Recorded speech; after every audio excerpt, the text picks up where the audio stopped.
అందరికీ నమస్కారం. Welcome to good vibe talks. ఈ వీడియోలో పూజ చేసేటప్పుడు ఎటువంటి పువ్వులను ఉపయోగించకూడదు, ఏ దేవుడికి ఎలాంటి పూలతో పూజ చేయాలి అనే విషయాల గురించి తెలుసుకుందాము. హిందూ ధర్మంలో పూజకు అత్యంత ప్రాధాన్యత ఉంది. దేవుడు పూజ చేసేటప్పుడు ప్రతి ఒక్కరూ తప్పనిసరిగా పూలను సమర్పిస్తారు. పువ్వులు లేని పూజ అసంపూర్ణం. ప్రతిరోజు పూజ చేసేటప్పుడు ఉదయం పూజ చేసే పూలను సాయంత్రం తీసివేయాలి. మరలా సాయంత్రం పూటకు కొత్తగా పూలను పెట్టవలెను. ఎవరైతే భక్తిపూర్వకంగా పవిత్రమైన మనసుతో పుష్పాన్ని లేదా పండ్లను కానీ లేదా జలాన్ని కానీ సమర్పిస్తారో అటువంటి వారిపైన ఆ భగవంతుడి యొక్క అనుగ్రహం తప్పకుండా ఉంటుంది అని శాస్త్రం చెబుతుంది. కొన్ని రకాల పూలను పూజకు పనికిరావని ఆధ్యాత్మికవేత్తలు చెబుతున్నారు.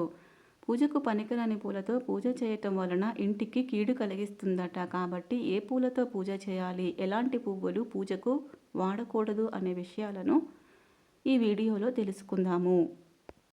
ఈ వీడియోలోకి వెళ్ళే ముందు ఈ వీడియోకి చిన్న లైక్ చేసి ఓం నమఃశివాయ అని కామెంట్ చేయండి. అలాగే నా ఛానల్ని సబ్స్క్రైబ్ చేసుకొని నాకు సపోర్ట్ చేయండి. మీరు చేసే ఈ చిన్న పని వలన నాకు ఎంతో సంతోషం కలిగి మరిన్ని వీడియోలు చేయాలని ఆసక్తి కలుగుతుంది. ఇక వీడియోలోకి వెళ్ళిపోదాం. వినాయకుడికి గన్నేరు పువ్వులు అన్నా తెల్ల జిల్లేడు పువ్వులు అన్నా చాలా ఇష్టం. ఈ పుష్పాలతో గణపతిని పూజిస్తే కోరికలు తీరుస్తాడు అని ప్రసిద్ధి. అలాగే సూర్యభగవానుడికి తెల్ల జిల్లేడు పువ్వులు అంటే ఇష్టం. ఆరోగ్యాన్ని కోరుకునేవారు ఆదివారం రోజున తెల్ల జిల్లేడు పూలతో పూజిస్తే వారికి సంపూర్ణ ఆయురారోగ్యాలు కలుగుతాయి అని పురాణాలు చెబుతున్నాయి. మహాశివుడికి ఉమ్మెత్త పూలతో పూజ చేయటం వలన శత్రుబాధల నుంచి బయటపడవచ్చును. శంకు పుష్పాలతో పూజ చేయటం వలన కోరిన కోరికలు నెరవేరుతాయి. ముల్లుగోరింట పూలతో పరమశివుడిని పూజించినట్లయితే విపరీతమైన ఐశ్వర్యాన్ని ప్రసాదిస్తాడని శాస్త్రం చెబుతుంది. అలాగే జాజి పూలను శివుడికి సమర్పిస్తే నూతన గృహాన్ని పొందుతారట. అలాగే మారేడు దళాలతో మహాశివుడిని పూజించటం వలన శివుడు ప్రీతి చెందుతాడట.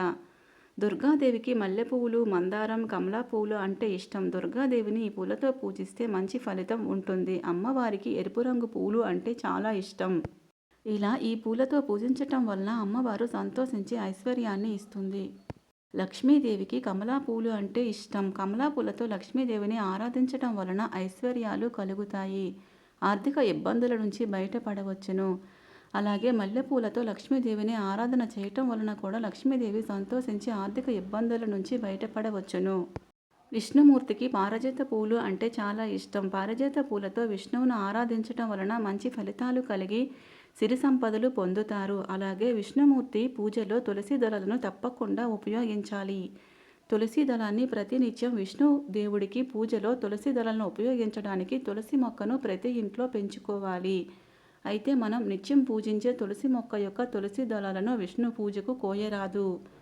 మనం పూజించే తులసి మొక్కను పరమ పవిత్రమైనటువంటి దేవతగా భావించాలి.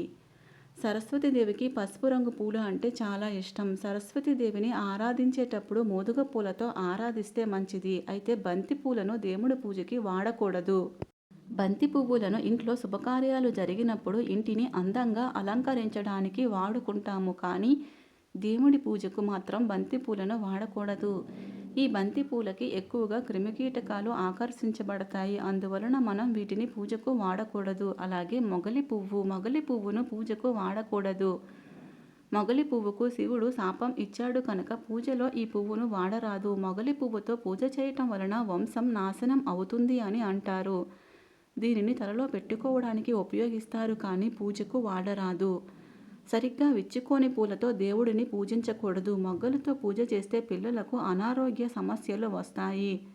అలాగే ఒకవేళ పక్కింటి వారి పూలతో పూజ చేస్తే వారిని అడిగి అనుమతి తీసుకొని పూజ చేయాలి. అలాగే పెద్ద కాడతో ఉన్న పూలను పూజకు ఉపయోగించకూడదు అని చెప్తూ ఉంటారు. కాడతో ఉన్న పూలతో పూజ చేయటం వలన ప్రతికూల ప్రభావం పడుతుంది.